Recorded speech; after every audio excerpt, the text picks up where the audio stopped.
my god. Oh my god, I'm so unlucky.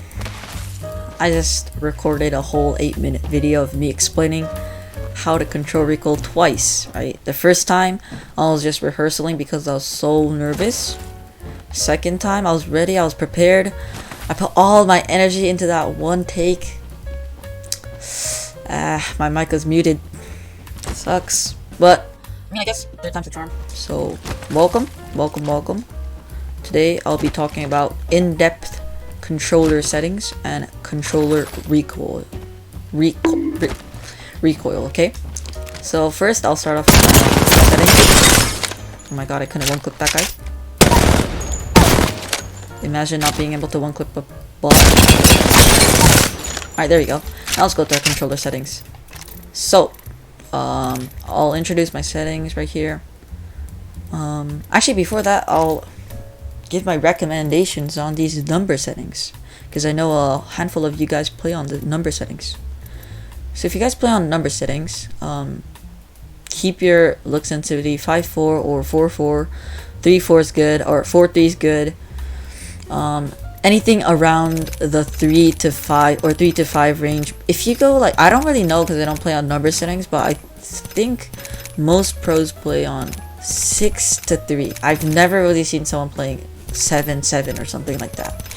So when I used my old controller, I had terrible drift, so I had to play on number settings. I play on 5.4. I keep Proptic settings off. I don't know why this is turned to 4, but I keep it off. I don't know. I like my aim consistent on every optic. And this is where a lot of people differ, but if you're playing on classic, like number settings already has like a lot of dead zone, right? But then adding to that, if you play classic, it's just like if you move your right stick just a little bit, like the screen doesn't even move. Like I'm moving my right stick like a lot right now, but the screen isn't even moving an inch. So slap that on linear, because you can get the like those tiny movement or tiny adjusting, you know what I mean? Yeah, keep that on linear. It might take a little time to adjust, but like it's totally worth it. I don't know anyone that plays on classic. Actually, my friend plays on classic. Hold up. But I mean, classic, it's good. It's like alright, it's good, but like I feel like you can get better on linear, and I think a lot of people agree on that. Look dead zone, do not keep this on large. If you're playing on large and you still have drift, then I think it's time for you to change your controller. Or just take a break or something, because that's a lot of drift, right? Keep that on small or none. When I played on my old controller, I think I actually used to play large, I think, because I had terrible drift. And I think I used to play on large dead zone on classic, and I had to move my like right analog stick like crazy to get like to even 180. Like I'm pretty sure this is like horrible. Yeah, this is so bad. Do not do this. Do not do this. But if you're playing on large, at least play on linear. And if you're playing linear, small or none, that's perfect. You should play on small or none. I have a little bit of drift, so I need to play on small, although I don't even play on number settings, but yeah. Moving dead zone on large, I have to do this because I have a lot of, look at that, even in the menu screen it has drift, so I keep that on large. And you do not want your controller vibrating. That's a little bit weird. And you do not want your look controls to get inverted, so do not turn that on. And this is where we get into the real deal, so I'll just give you a glimpse of my settings real quick. So let's go. So dead zone 6, as I said, I have a little bit of drift, so I need to keep that on 6. I would like to play on 0, but you know, 6 is kind of good. It's like the perfect spot for me. Auto threshold 2, responsive curve. Classic players play on 10. My friend plays on 10, and as I said, I cannot get those like slight adjustments, so I say I keep that on 3.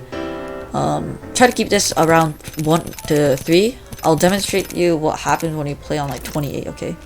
So when you play on 28, like, you can try this for yourself, but if you move your right analog stick, you will not see any movement on the screen, because the dead zone is just that high.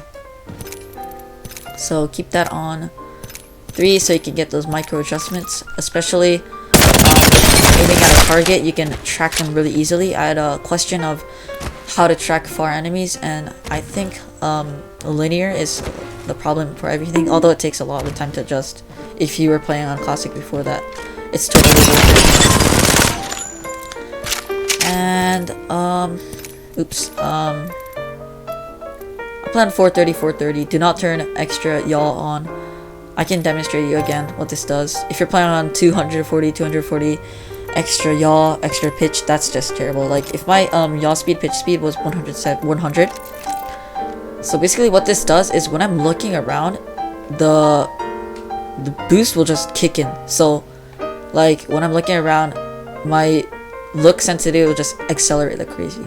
The thing is, I don't know why, if this is a glitch, but like the aim assist is just crazy for some reason when you play on. You can see the target clearly locking on like that. Do you see that? I'm just looking around. This is not me stopping the screen. It's just all aim assist. Yeah, although that is a thing, it still doesn't help with the tracking. Tracking on extra or boost is so bad, as you can see. So I keep that on 0, keep this on 0 as well. I play on 430. Some people might say that's high, some people might say that's low, but I think this is the perfect spot for me. If you're like just starting off, I think 340 is like a good line to go. ADS yaw speed, ADS pitch speed. Now this is also where you put everything below that to 0. All these are to 0. And again, this is just personal preference. Just maybe start off with this, my settings right now. And if you feel like that's too slow, you can change it up and make it a little bit higher. If it's too high, which is likely, make it maybe a little bit lower.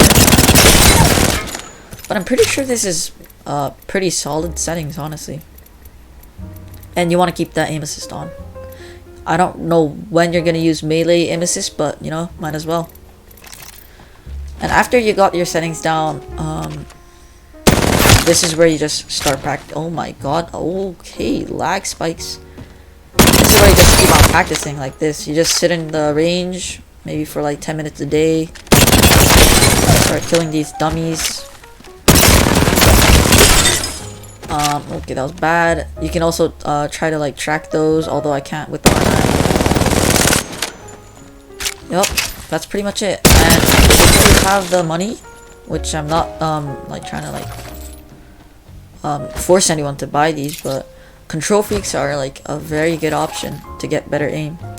I'm pretty sure they're only like $15 on Amazon. They're worldwide, I'm pretty sure, and they help me a lot with my aim.